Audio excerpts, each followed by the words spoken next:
Hello दोस्तों। Are के lunch point में एक बार फिर से आपका बहुत बहुत स्वागत है। मेरा नाम राहुल, जो कि आपको पता ही है। तो आज मैं आपके नेक्स्ट चैप्टर यानी कि चैप्टर 5 लेकर हाजिर हूँ। ठीक है। इससे पहले के चैप्टर 4 तक के जितने भी वीडियोस हैं वो सारे अपलोडेड है, नहीं देखा है तो देख लो। ठीक है। तो ये बिजनेस स्टडी की जो सीरीज़ है हिंदी मीडियम में है 12वीं कक्षा वालों के लिए, और ये CBSE का सिलेबस में इसमें कवर कर रहा हूँ। ठीक है। तो इसी सीरीज़ में आज हम आपके अगले चैप्टर यानी कि चैप्टर 5 के साथ बढ़ने वाले हैं, जो कि है संगठन, ऑर्गेनाइजेशन की एक्सरसाइज 5.1 के साथ आज हम आगे बढ़ेंगे। और इस एक्सरसाइज में 5.1 के बारे में जानेंगे कि क्या बताया गया है, क्या इसमें इम्पोर्टेंट है, क्या पेपर में पूछा जाता है। ठीक है। तो चलिए बिना किसी देर के आगे बढ़ते हैं। ठीक है। 5.1 संगठन की महत्व और संगठन की प्रक्रिया। इस एक्सरसाइज में मेनली दो चीज़ बताई गई है, संगठन का क्या महत्व और क्या इसकी प्रक्रिया होती है। ठीक है। सबसे पहले हम जानेंगे कि संगठन क्या होता है। ठीक है। तो इसका अभिप्राय व्यक्तियों के एक विशेष समूह से है जो एक निश्चित उद्देश्य की प्राप्ति हेतु मिलकर कार्य करते हैं। संगठन का मतलब यह है कि संगठन में कुछ व्यक्ति होते हैं जो एक साथ मिलकर काम करते हैं, जिनका उद्देश्य एक ही होता है। मतलब कि किसी एक काम को पूरा करने के लिए एक से अधिक लोगों को मिलकर कार्य करना क्या कहलाता है? संगठन कहलाता है। ठीक है। जैसे कोई एक काम है बिल्डिंग बनाने का, कोई घर बनाने का, तो एक घर बनाने के लिए बहुत सारे कर्मचारी काम करते हैं, लेकिन उद्देश्य क्या होता है उनका कि घर बनाना है। तो वो क्या हो गया? एक संगठन हो गया। ठीक है। तो इस तरीके से संगठन को समझा जा सकता है। क्या है इसकी विशेषताएं, देख लेते हैं। कार्य विभाजन। कार्य विभाजन संगठन का आधार होता है। इसमें व्यवसाय के पूरे कार्य को अनेक विभागों में विभाजित कर दिया जाता है। संगठन में कार्य का विभाजन कर दिया जाता है, काम बांट दिए जाते हैं कि तू ये करेगा भाई, ये करेगा। सबके अपने अपने काम इसमें बांट दिए जाते हैं। ठीक है। जैसे मिस्त्री है जो मिस्त्री का काम करेगा, लेबर है जो लेबर का काम करेगा। ठीक है। इस प्रकार से सारे कामों को बांट दिया जाता है। अगला है समन्वय। संगठन में प्रत्येक व्यक्ति को अलग काम सौंपा जाता है, लेकिन सबका एक प्रयास होता है, उपक्रम के उद्देश्यों को पूरा करना। इसलिए संगठन ऐसी व्यवस्था करता है कि सभी का कार्य अलग अलग होते हुए भी एक दूसरे से संबंधित होता है। ठीक है। सबका उद्देश्य एक होता है। ठीक है। सब एक ही उद्देश्य को पूरा करने के लिए मिलकर काम करते हैं, परंतु काम अलग अलग होता है। इसलिए काम के अलग अलग होने के बावजूद भी उन सभी को एक साथ बांध कर रखना क्या कहलाता है? समन्वय कहलाता है। इसलिए जो वहाँ के प्रबंधक होते हैं, ठीक है, वो क्या करते हैं? कर्मचारियों के बीच कोऑर्डिनेशन बना के रखते हैं। ठीक है। उनका काम अलग अलग होने के बाद भी वो ऐसा कर देते हैं कि एक दूसरे से जुड़े रहें। ठीक है। ताकि आपस में कभी उनमें टकरार ना हो, कोई नुकसान ना हो। ठीक है। इसलिए समन्वय किया जाता है, कोऑर्डिनेशन किया जाता है। अगला है अनेक व्यक्ति। संगठन अनेक व्यक्तियों का समूह होता है जो सामान्य उद्देश्यों को पूरा करने के लिए एकत्रित होता है। अनेक व्यक्ति होते हैं। कोई भी समूह बनाना है तो आपको पता है एक व्यक्ति अकेला समूह नहीं बना सकता। ठीक है। संगठन नहीं बना सकता, इसके लिए बहुत सारे व्यक्तियों का होना आवश्यक है। ठीक है। आगे बढ़ते हैं और अगला क्या है, अगला देखते हैं। अगली विशेषता है, अगली उद्देश्य है सामान्य उद्देश्य। संगठन के अनेक अंग होते हैं, सभी का कार्य भी अलग होता है, लेकिन सभी का उद्देश्य एक होता है। सबका क्या होता है? उद्देश्य एक होता है। इसलिए यहाँ पर क्या किया गया है, हर एक के मतलब डिवीजन का एक संगठन होता है, संगठन के अलग अलग भाग बना दिए जाते हैं और उन सभी का अलग अलग काम दे दिया जाता है, लेकिन उन सबका उद्देश्य क्या होता है? एक होता है। ठीक है। इसलिए क्या किया गया है यहाँ पर कि सभी विभाग का उद्देश्य सेम होता है। अगला है संगठन प्रबंध का एक यंत्र है। संगठन को प्रबंधक का यंत्र माना जाता है, क्योंकि यदि क्रियाओं के विभाजन में गलती हो जाए या पदों की स्थापना ठीक से ना हो तो संपूर्ण व्यवस्था फेल हो जाती है। कहने का मतलब है जो संगठन है प्रबंध का एक यंत्र है। ठीक है। मतलब जो संगठन है वो प्रबंधक के लिए एक मशीन के रूप में काम करता है। ठीक है। और यह इसलिए यहाँ पर कहा जाता है, इसको यंत्र इसलिए कहा जाता है क्योंकि यदि काम को सही तरीके से ना किया जाए, काम का विभाजन सही तरीके से ना किया जाए, कोई चूक हो जाए तो क्या होता है कि पूरे कार्य, पूरे उद्देश्य को हम सफलतापूर्वक प्राप्त नहीं कर सकते, उनमें कठिनाइयाँ आती हैं। हो सकता है कोई ज़्यादा हमें हानि का सामना भी करना पड़ सके, या हो सकता है कि हम उद्देश्य ही प्राप्त ना कर पाएँ। ठीक है। तो इसलिए संगठन को प्रबंध का यंत्र माना जाता है। ठीक है। अगला है, अगला तो खत्म, यहाँ पे हमने उद्देश्य पढ़ लिए सारे। अब हम संगठन के महत्व पढ़ने वाले, उसके बाद हम प्रक्रिया के ऊपर चलेंगे। सबसे पहला है विशिष्टीकरण का लाभ।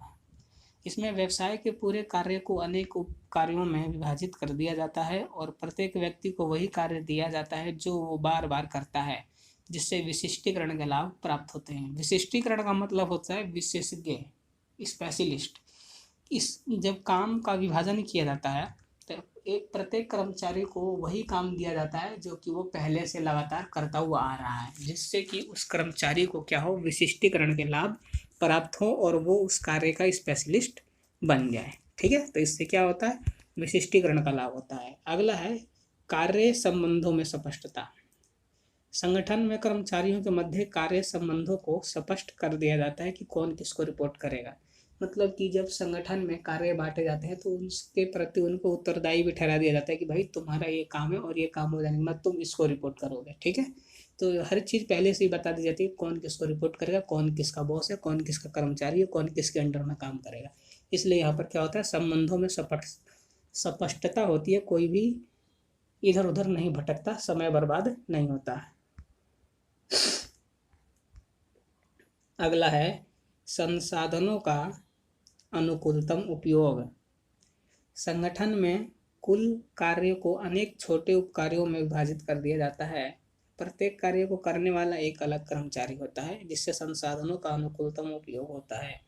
अनुकूलतम उपयोग का मतलब है यहाँ पर संसाधनों का बर्बादी से रोकना। जो संसाधनों का फालतू वेस्ट होता है उससे बचाना क्या कहलाता है, अनुकूलतम उपयोग कहलाता है। संगठन में कार्यों को बांट दिया जाता है और प्रत्येक कार्य को करने के लिए एक अलग कर्मचारी होता है, जिससे कि एक कर्मचारी बोर होके, कहते हैं ना एक काम कर करके मैं तो बोर हो गया, तो जब एक कर्मचारी काम करके बोर हो जाता है तो वो क्या करता है, वेस्ट करने लगता है। ठीक है, तो यहाँ पर प्रत्येक काम को करने के लिए अलग अलग कर्मचारी होते हैं जो कि टाइम टाइम पर बदलते रहते हैं, जिस वजह से कर्मचारियों को बोर नहीं होते। इस वजह से वो क्या करते हैं कि मटेरियल संसाधनों को बर्बाद भी नहीं होने देते और उनका अनुकूलतम उपयोग करते हैं। ठीक है,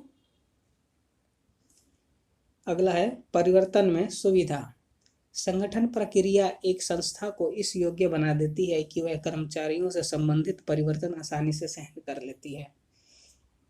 जो संगठन प्रक्रिया है वो किसी भी संगठन को इतना योग्य बना देती है, इतना सक्षम बना देती है कि कर्मचारियों से संबंधित अगर कोई परिवर्तन करना है तो वह आसानी से वह कर लेती है, उसके करने के योग्य वह बन जाती है। ठीक है, तो संगठन में परिवर्तन करना आसान होता है, कहने का मतलब यहाँ पर यह है। ठीक है, अगला है प्रभावी प्रशासन। संगठन प्रक्रिया प्रत्येक प्रबंधक द्वारा की जाने वाली विभिन्न क्रियाओं व प्राप्त अधिकारों का स्पष्ट उल्लेख कर देती है, जिससे भ्रम की स्थिति उत्पन्न नहीं होती। प्रभावी प्रशासन पीछे मैंने बताया था उद्देश्य में भी, तो उद्देश्य नहीं विशेषता में बताया था कि प्रत्येक कर्मचारी के लिए यहाँ पर सब कुछ पहले से स्पष्ट कर दिया जाता है कि वह क्या काम करेगा, किसके अंडर में काम करेगा, किसको रिपोर्ट करेगा, कौन उसका बॉस है। ये सारी चीज़ों को पहले ही बता दिया जाता है, जिससे कि किसी को भी कोई भी भ्रम नहीं होता है और इधर उधर नहीं भटकते, जिससे कि समय की बचत होती है। और लास्ट है कर्मचारियों का विकास। संगठन प्रक्रिया में कर्मचारियों को प्राप्त निर्णय स्वतंत्रता से उनका संगठन प्रक्रिया में कर्मचारियों को प्राप्त निर्णय स्वतंत्रता से उनका विकास होता है। मतलब कि जो संगठन प्रक्रिया है उसमें कर्मचारियों के लिए निर्णय की स्वतंत्रता दी गई है कि मतलब कर्मचारी को अगर कुछ अच्छा लगता है अपने अनुसार तो वो उसके प्रति निर्णय ले सकता है और अपने सीनियर को बताएगा कि इस काम को हम ऐसे ना करके ऐसे करेंगे तो ज़्यादा अच्छा होगा। तो ऐसा करने से क्या होता है, कर्मचारियों का भी विकास होता है। ठीक है, तो ये हमने महत्व देख लिए, संगठन की विशेषताएं देखी, महत्व देख लिए। अब देख लेते हैं अंत में और आखिरी इम्पोर्टेंट चीज, संगठन प्रक्रिया क्या है। ठीक है,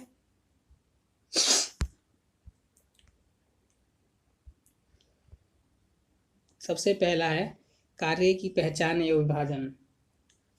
संगठन प्रक्रिया के प्रथम चरण में कार्यों की पहचान करके उनका विभाजन किया जाता है। जैसे मैंने पहले बताया था, विशेषता में भी महत्व में बताया कि क्या किया जाता है, संगठन में कार्यों को छोटे छोटे भागों में बांट दिया जाता है। ठीक है, तो प्रक्रिया भी यही है कि कार्यों को पहचानो कि संगठन में क्या क्या काम है, कितने काम है, और फिर उन सभी कामों को अलग अलग बांट दो, छोटे छोटे टुकड़े उनके कर दो। ठीक है, अगला है विभागीकरण। संगठन प्रक्रिया के प्रथम चरण में कार्यों की पहचान कर लेने के बाद उनका विभागीकरण किया जाता है। इसमें एक समान क्रियाओं का एक समूह बनाकर एक विशेष विभाग को सौंप दिया जाता है। जैसे क्रय करने के सभी कार्य क्रय विभाग को सौंपना है। हमने पहले क्या किया कि काम को छोटे छोटे टुकड़ों में बांटा। अब एक जैसे जितने भी काम हैं उन सभी का एक क्या कर दिया, डिपार्टमेंट बना दिया, एक विभाग बना दिया। ठीक है, जैसे कि क्रय करना, अब क्रय करने के जितने भी काम हैं उन सभी का एक विभाग, एक डिपार्टमेंट बना दिया और नाम दे दिया क्रय विभाग। क्रय विभाग क्या करेगा, जितने भी क्रय करने से संबंधित कार्य होंगे वो सारे क्रय विभाग काम करेगा। ऐसे ही होता है एडवर्टाइजमेंट विभाग, ठीक है, विज्ञापन विभाग, तो वो क्या करेगा, विज्ञापन करने के जितने भी कार्य होंगे वो सभी कार्य विभाग का विज्ञापन विभाग देखेगा। तो इस तरीके से सभी कार्यों का एक डिपार्टमेंट बना दिया जाता है। ठीक है, उसी को कहते हैं विभागीकरण। अगला है काम सौंपना। हमने काम पहचान लिया, बांट दिया, विभाग बना दिए उनके, अब हम काम सौंपेंगे। कैसे, इस चरण में यह निश्चित किया जाता है कि प्रत्येक पद या व्यक्ति को क्या क्या काम करने हैं। जैसे क्रय प्रबंधक को क्रय करने का उत्तरदायित्व सौंपना। जैसे कि हमने सब कुछ पहले काम को देख लिया, पहचान लिया, बांट दिया, फिर विभाग भी बना दिए उनके, अब काम सौंपेंगे कि भैया तुम्हें ये काम करना है। जैसे क्रय विभाग बनाया तो क्रय विभाग को क्या काम सौंपेंगे कि जितने भी क्रय करने का है वो सारा काम तुम करोगे। तो ये हो गया काम सौंपना है। ठीक है, और अगला है अंतिम, सूचना प्रेषित करने के लिए संबंध स्थापित करना। जब दो या अधिक व्यक्ति एक समान उद्देश्य को प्राप्त करने के लिए कार्य करते हैं तो उनके मध्य संबंधों की स्पष्ट व्याख्या होना चाहिए कि कौन किसका अधिकारी है और कौन किसका अधीनस्थ है। वही मतलब कि कौन किसको रिपोर्ट करेगा और कौन किसके प्रति जवाबदेही है, जिसकी सभी को पहले से बता दिया जाता है कि भैया तुम इसको रिपोर्ट करोगे, ठीक है, ये तुम्हारा अधीनस्थ है, ये तुम्हारा बॉस है, तुम इसके अंडर में काम करोगे। ठीक है, ये सारी चीज़ें पहले से बता दी जाती है, जिससे कि क्या होता है, सूचना प्रेषित करने में, मतलब कि सूचनाओं का आदान प्रदान करने में आसानी होती है, इजीली हो जाता है। ठीक है, तो ये प्रक्रिया है जो कि इम्पोर्टेंट है, हो सकता है 3 नंबर में ये प्रक्रिया पूछ ली जाए। ठीक है, वैसे ज़्यादा मोस्ट इम्पोर्टेंट नहीं है, लेकिन हो सकता है कि 3 नंबर में पूछ ली जाए, कभी कभार 3 नंबर में ये प्रश्न पूछ लिया जाता है। ठीक है, अगला है औपचारिक एवं अनौपचारिक संगठन। आइए देखते हैं कि यह क्या होता है। औपचारिक संगठन, इसका अभिप्राय किसी विशेष कार्य को पूरा करने के लिए प्रबंध द्वारा तैयार किए गए संगठन ढांचे से है। औपचारिक संगठन वह संगठन होता है जो कि किसी विशेष कार्य को करने के लिए प्रबंध द्वारा बनाया जाता है। औपचारिक संगठन वह संगठन है जो कि किसी विशेष कार्य को पूरा करने के लिए बनाया जाता है, प्रबंध द्वारा बनाया जाता है। ठीक है, विशेषताएं क्या है, इसमें परिभाषित आपसी संबंध होता है, यह नियमों एवं कार्यविधियों पर आधारित होता है, यह अधिक स्थिर होता है, यह जानबूझकर स्थापित किया जाता है। ठीक है, ये इसकी विशेषता है। क्या लाभ है इसके, कार्य का दोहराव नहीं होता, आदेश की एकता संभव है, लक्ष्यों को प्राप्त करने में आसानी होती है। ठीक है, ये सारे क्या इसके लाभ हैं।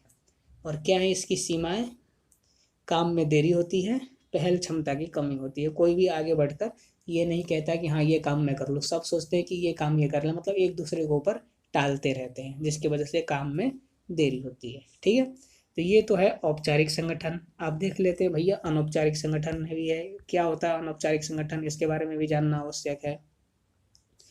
तो अनौपचारिक संगठन क्या होता है, इसका अभिप्राय व्यक्तिगत आवश्यकताओं की पूर्ति हेतु कार्यस्थल पर लोगों के स्वतः स्थापित समूह से है। मतलब कि जो अनौपचारिक संगठन है ये व्यक्तिगत आवश्यकताओं को पूरा करने के लिए बनाया जाता है। ठीक है, जो औपचारिक संगठन था वो उद्देश्य किसी काम को, किसी विशेष कार्य को पूरा करने के लिए बनाया जाता है, जिसको जानबूझकर स्थापित किया जाता था। लेकिन जो अनौपचारिक संगठन है ये पर्सनल काम के लिए किया जाता है। ठीक है, जानते हैं कैसे, क्या है इसकी विशेषता है। औपचारिक संगठन पर आधारित है, मतलब जहाँ पर औपचारिक संगठन होगा वहीं पर ही अनौपचारिक संगठन बन सकता है, अन्यथा नहीं बन सकता। इसके लिखित नियम एवं प्रक्रिया नहीं होती। स्वतंत्र संदेशवाहन श्रृंखला, मतलब इसमें कहीं भी किसी भी दिशा में संदेशवाहन किया जा सकता है। यह अस्थिर होता है, मतलब कभी भी बंद हो सकता है। यह जानबूझकर स्थापित नहीं किया जाता, यह जानबूझकर स्थापित नहीं किया जाता, यह अपने आप हो जाता है। लाभ क्या है इसके, प्रभावपूर्ण संदेशवान, संदेशवान जल्दी हो जाता है। सामाजिक आवश्यकताओं की पूर्ति होती है इससे, और संगठनात्मक उद्देश्यों की पूर्ति होती है। संगठनात्मक उद्देश्यों की पूर्ति भी यह करता है, जैसे कि अनौपचारिक संगठन क्यों किया जाता है, जैसे कि कोई कार्यस्थल है, ऑफिस, मान लो ऑफिस है जो तुम्हारा, वो क्या है, औपचारिक संगठन है। वो जानबूझकर बनाया गया है किसी उद्देश्य को प्राप्त करने के लिए, किसी विशेष कार्य को करने के लिए बनाया गया है, ठीक है। तो वह औपचारिक संगठन में हो गया। लेकिन जब तुम ऑफिस जाते हो तो ऑफिस में क्या होता है कि काम करते करते तुम 5-6 लोग बन जाते हो आपस में दोस्त, ठीक है। 5-6 लोगों का एक ग्रुप है जो दोस्त बन जाता है, और वो फिर आपस में बातचीत करने लगते हैं कि हाँ यार ये काम ऐसे कर लेना चाहिए, या ये बात है भाई तुम आगे जाके इस सीनियर को बता देना, ठीक है। या कोई दूसरा एक बोलेगा भाई ये बात है या ये फाइल है, ये ले जाके सीनियर को दे देना, ठीक है, या जनरल मैनेजर तक पहुंचा देना। तो ये सारे कार्य करने के लिए क्या होता है, वहाँ पे अनौपचारिक संगठन की क्या हो जाती है, रचना हो जाती है। तो वो जो 5-6 व्यक्तियों का ग्रुप है वह क्या बन गया, अनौपचारिक संगठन बन गया, जो कि व्यक्तिगत काम की पूर्ति के लिए बनाया गया है, ठीक है। इस तरीके से अनौपचारिक संगठन की क्या होती है, स्थापना होती है। अब देख लेते हैं इन दोनों में क्या है अंतर, जो कि इम्पोर्टेंट है, पेपर में 100% यह पूछा जाता है, ठीक है। एक बार को हो सकता है कि संगठन प्रक्रिया ना पूछी जाए, ठीक है, लेकिन यह जरूर पूछी जाएगी, वो भी 6 नंबर में, ठीक है। औपचारिक और अनौपचारिक संगठन में क्या है अंतर। सबसे पहले अर्थ तो मैंने बता ही दिया, औपचारिक संगठन और अनौपचारिक संगठन के क्या अर्थ होते हैं, कि औपचारिक संगठन किसी विशेष कार्य को पूरा करने के लिए प्रबंध द्वारा बनाया जाता है, और अनौपचारिक संगठन व्यक्तिगत आवश्यकता की पूर्ति के लिए बनाई जाती है, आप स्वतः बन जाती है, ठीक है। क्या है इनका उद्गम, इसकी स्थापना संगठन की नीति नियमों द्वारा होती है। मतलब कि औपचारिक संगठन स्थापित किस आधार पर होता है, तो यह संगठन की नीति नियमों द्वारा बनता है। लेकिन जो अनौपचारिक संगठन होता है यह सामाजिक संबंधों द्वारा बनता है, ठीक है। क्या है इनके अधिकार, अधिकार संगठन में पदों के कारण उत्पन्न होते हैं। जो औपचारिक संगठन होता है इसमें अधिकार पद के कारण उत्पन्न होते हैं। मतलब मान लो कि जैसे तुम जनरल मैनेजर हो तो तुम्हारे पास बहुत सारे अधिकार होंगे, बहुत सारे डिपार्टमेंट के अंडर, तो जो तुम हो बहुत सारे डिपार्टमेंट के अंडर में तुम निर्णय ले सकते हो, ठीक है। बहुत सारे कर्मचारियों के प्रति तुम निर्णय ले सकते हो, ठीक है। तो ये सारे अधिकार जो है पद के अनुसार बढ़ते घटते हैं औपचारिक संगठन में। लेकिन जो अनौपचारिक संगठन है इसमें व्यक्तिगत गुणों के कारण क्या होते हैं, अधिकार बढ़ जाते हैं। किसी कोई अच्छा, ज़्यादा व्यक्ति अच्छा है, किसी के गुण ज़्यादा अच्छे हैं, तो वह उसको लीडर बना देते हैं ग्रुप का, तुम भाई हमारे ग्रुप का लीडर बन जाओ, ठीक है। तो इस प्रकार व्यक्तिगत गुण के आधार पर अनौपचारिक संगठन में अधिकार मिलते हैं, ठीक है। क्या है व्यवहार, पूर्व निर्धारित होता है। औपचारिक संगठन में क्या क्या काम होने क्या नहीं होने सब कुछ पहले से निर्धारित होता है, और अनौपचारिक संगठन में यह निर्धारित नहीं होता, कभी भी कुछ भी इसमें किया जा सकता है। संदेशवाहन सोपान श्रृंखला के अनुसार होता है। जो औपचारिक संगठन होती है इसमें सोपान श्रृंखला के अनुसार संदेशवाहन होता है। और सोपान श्रृंखला क्या होती है मैंने चैप्टर 2 में बताया है बहुत अच्छे से, कि सोपान श्रृंखला एक क्रम अनुसार संदेशवाहन को कहा जाता है, ठीक है। और अनौपचारिक संगठन में संदेशवाहन के लिए कोई भी दिशा नहीं है, कहीं भी किसी भी दिशा में हो सकती है। नेता कैसे होते हैं, औपचारिक संगठन के नेता उच्च प्रबंधक, उच्च पद के द्वारा नेता होते हैं, ठीक है। जो औपचारिक संगठन के नेता होते हैं वो उच्च पद के प्रबंधक होते हैं, और वो अपने पद के अनुसार, पद के अधिकार के अनुसार वो नेता बनते हैं, ठीक है। और अनौपचारिक संगठन में नेता चुना जाता है, वोट किया जाता है नेता चुनने के लिए, ठीक है।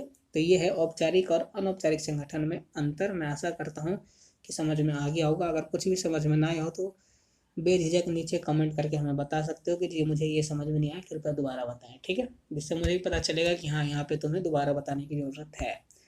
और अभी तक हमारे चैनल को सब्सक्राइब नहीं किया तो सब्सक्राइब कर लो, नोटिफिकेशन बेल को ऑन कर लेना ताकि नोटिफिकेशन मिलती रहे। कमेंट करके बता देना कुछ भी समझ में नहीं आया हो या कुछ जानना बताना चाहते हो तो। वीडियो शेयर कर देना अगर तुम्हारा कोई दोस्त हो, भाई बंधु जो पढ़ता हो हिंदी में बिजनेस स्टडी तो, और वीडियो अच्छी लगी हो तो एक लाइक कर देना, वरना कोई बात नहीं। तो आज की वीडियो में बस इतना ही। बहुत जल्द आपकी अगली एक्सरसाइज के साथ बहुत जल्द मिलूंगा, तब तक के लिए गुड बाय, जय हिंद, जय भारत।